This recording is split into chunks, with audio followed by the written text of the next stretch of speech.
할렐루야, 이경우 목사입니다. 오늘은 성령 회방죄 구원받지 못하는가 라는 주제로 말씀을 전해드리겠습니다.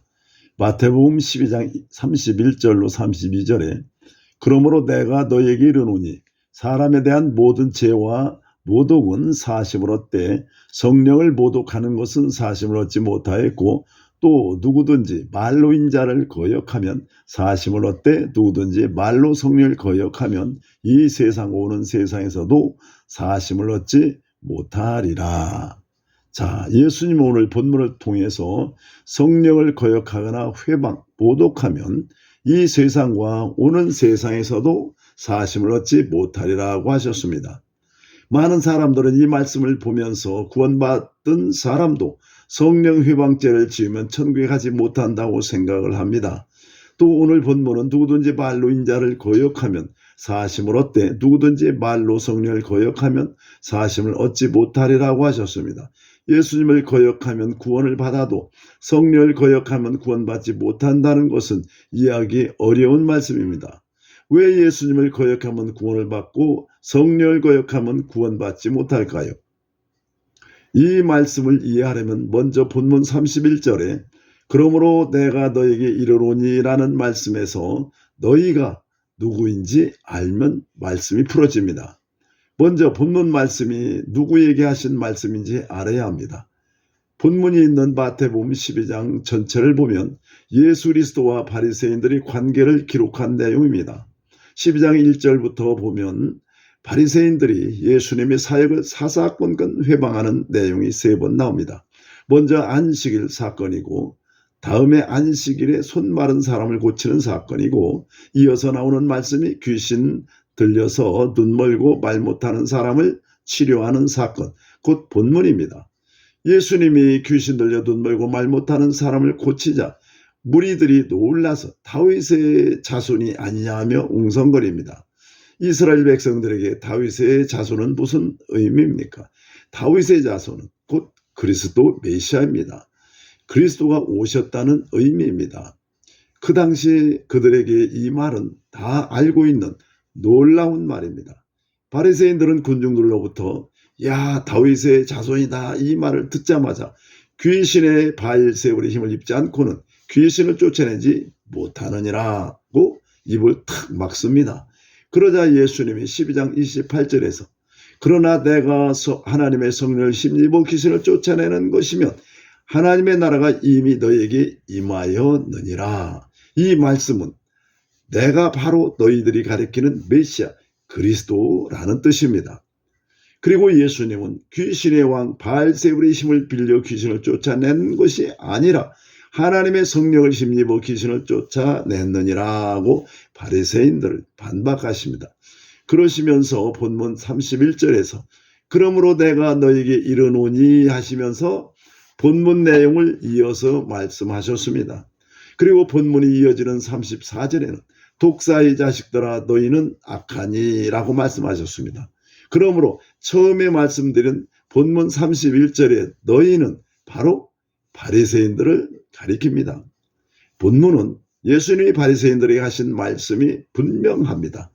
이들은 예수님 안에서 역사한 성령을 모독하고 거역하고 성령께서 하신 일을 귀신이 하는 일이라고 회방했습니다. 바리새인들은 예수님의 성령을 힘입어 귀신을 쫓아냈을 때 이들이 귀신의 왕 바알세불의 힘을 입어 귀신을 쫓아냈다고 말한 것은 성령을 최고로 모독하고 거역하고 회방한 것입니다. 이들은 왜 이토록 성령을 거역하고 모독했을까요? 사실 이들은 그리스도가 성령의 기름 부음을 받고 오실 것을 잘 알았습니다. 그리스도 이름 자체가 성령의 기름 부음을 받았다는 의미입니다. 그리고 이들은 예수님이 오시기 전까지 요엘서 2장 28절에 그 후에 내가 내 영을 만민에게 부어주리니 라고 기록한 것을 통해서 그리스도가 오시면 성령이 자기들에게 임한다고 믿었습니다. 그래서 그들은 메시아 그리스도를 기다리고 또 성령을 기다렸던 것입니다.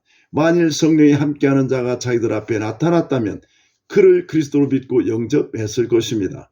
만일 그들이 예수님의 성령과 함께 하시는 자임을 알았으면 그를 하나님이 보내신 하나님의 아들로 인정하고 영접하였을 것입니다. 그렇지만 그들 눈에는 갈릴리 청년 예수가 성령과 함께하는 자가 아니었습니다. 그들이 생각하는 그리스도는 이스라엘 왕으로 오셔서 만국을 호령할 줄 알았습니다. 그러나 그들이 본 예수의 모습은 초라하기 짝이 없었습니다. 그들 눈에는 왕은 고사하고 사회 천민이나 소외 집단과 함께하는 거지로 보았던 것입니다. 예수님을 통하여 나타내신 성령이 저런 사람들과 함께 우리라고는 꿈에도 생각지 못했던 것입니다. 이들은 인자로 오신 예수님을 전혀 그리스도로 보지 않았을 뿐만 아니라 신성 모독하고 다니는 이단 갈릴리 청녀로만 본 것입니다. 그래서 성령이 예수님을 통하여 귀신을 쫓아내자 바리새인들은 귀신의 왕 바알세불의 힘을 입어 귀신을 쫓아냈다고 말한 것입니다. 그러자 예수님이 바로 성령을 힘입어 귀신을 쫓아냈느니라고 반박하십니다. 이들은 성령의 역사하심을 보고도 성령의 역사인지도 모르고 성령의 역사하심을 거역하고 회방하고 모독한 것입니다. 이것은 무엇을 의미할까요? 예수님은 하나님이 보내신 하나님의 아들이 아니라는 뜻입니다. 이것은 예수는 하나님과 아무런 상관이 없는 한 인간에 불과하다는 의미입니다. 사람은 예수님을 부인하고는 절대로 구원을 받을 길이 없습니다. 그런데 예수님이 하나님의 아들 그리스도임을 나타내 주시는 분이 바로 성령이십니다. 그러므로 이들은 성령의 역사를 보고도 귀신의 일이라고 성령을 모독하고 거역했기 때문에 예수님을 부인할 수밖에 없었고 구원을 받을 수 없었던 것입니다. 예수님이 하나님의 아들이요 그리스도라고 알게 하시고 깨닫게 하시는 분이 바로 성령 하나님이신데 그 성령의 역사하심을 부인하고 거역하고 회방하면 예수님을 알 길이 전혀 없게 되는 것입니다. 그래서 본절에서 예수님이 바리새인들을 향해 성령을 모독하고 거역하고 회방하면 이 세상과 오는 세상에서도 사심을 얻지 못하리라 하신 것입니다. 성령을 모독하고 거역하고 회방하면 예수님 사역 당시나 십자가 사건 이후 내세까지 영원토록 예수님을 믿지 못하기 때문에 사하심을 받지 못하는 것입니다. 자, 그러면 오순절 성령 강림 이후 오늘날까지 성령을 모독하고 성령을 거역하면 바리새인들 같이 사하심을 얻지 못하고 구원을 얻지 못할까요? 당연히 구원받지 못합니다. 왜 그럴까요? 고린도전서 12장 3절에 성령으로 아니하고는 누구든지 예수를 주시라 할 수 없느니라. 자, 성령만이 예수를 주라 신하게 하고 그를 믿게 하기 때문입니다. 구원은 성령을 거역해서 받는 것이 아니라 하나님을 믿지 않아서 구원을 받지 못하는 것입니다. 그런데 예수님을 나타내시고 믿게 하는 분이 성령 하나님이신데 그 성령 하나님을 부인하면 예수님을 믿지 못함으로 구원을 받지 못하는 것입니다. 그러면 누가 성령을 모독하고 거역할까요? 본문에 나오는 바리새인들과 같이 예수님을 믿지 않는 불신자들입니다. 세상 사람들, 즉 불신자들이 성령을 모독하고 거역하고 회방하는 것입니다. 죄로 타락한 불신자 안에 있는 사탄의 본성이 불신자를 지배하고 종으로 삼아 성령을 거역하게 합니다. 그들은 예수님을 믿고 영접하게 하는 성령을 모독하고 거역하기 때문에 사하심을 받을 수 없는 것입니다. 그러면 성도도 성령 회방죄를 지을 수 있을까요? 성도는 그 영 안에 성령이 임해 있기 때문에 성령을 거역하거나 모독하는 것은 불가능한 일입니다. 성령에 의해서 예수님을 주로 시인했기 때문입니다. 성도의 영은 성령을 절대로 거역하지 못합니다. 성령께서는 구원받고 거듭난 사람 영 안에 임재하셔서 그 영을 지배하십니다. 그러므로 성도의 영은 성령을 모욕하거나 회방하거나 거역할 수 없는 것입니다. 그러나 성도일지라도 성화되지 않는 육은 매일같이 성령을 거역하고 죄를 짓습니다. 그것을 자범죄라고 합니다. 또 성도가 말씀에 부지하여 성령의 사역을 비방하고 거부하는 것도 마찬가지로 자범죄입니다. 그러나 자범죄로 구원받은 사람이 영생을 잃어버리거나 지옥 가는 일은 없습니다. 많은 사람들이 이 부분을 오해합니다. 구원은 원죄가 예수님의 보혈의 능력으로 단번에 시침받아 용서받고 영생을 얻은 것입니다. 성도가 생활 속에서 짓는 자범죄로는 구원이 지소되는 일은 없습니다. 자범죄로 구원을 받지 못하면 이 땅에 태어난 사람 중에 구원받을 사람은 단 한 사람도 없을 것입니다.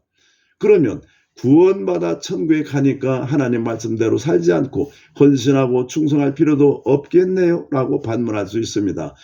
그러나 구원받은 사람이 하나님 말씀대로 살지 않고 세상 사람과 같이 살면 구원은 상실되지 않지만 천국에서 상급이 없습니다. 그리고 고통 가운데 구원을 받습니다. 고린도전서 3장 12절로 15절에 만일 누구든지 금이나 은이나 보석이나 나무나 돌이나 집으로 이 터 위에 세우면 각 사람의 공적이 나타날 터인데 그 날이 공적을 밝히리니 이는 불로 나타내고 그 불이 각 사람의 공적이 어떠한 것을 시험할 것임이라. 만일 누구든지 그 위에 세운 공적이 그대로 있으면 상을 받고 누구든지 그 공적이 불타면 해를 받으리니 그러나 자신은 구원을 받되 불 가운데서 받는 것 같으리라.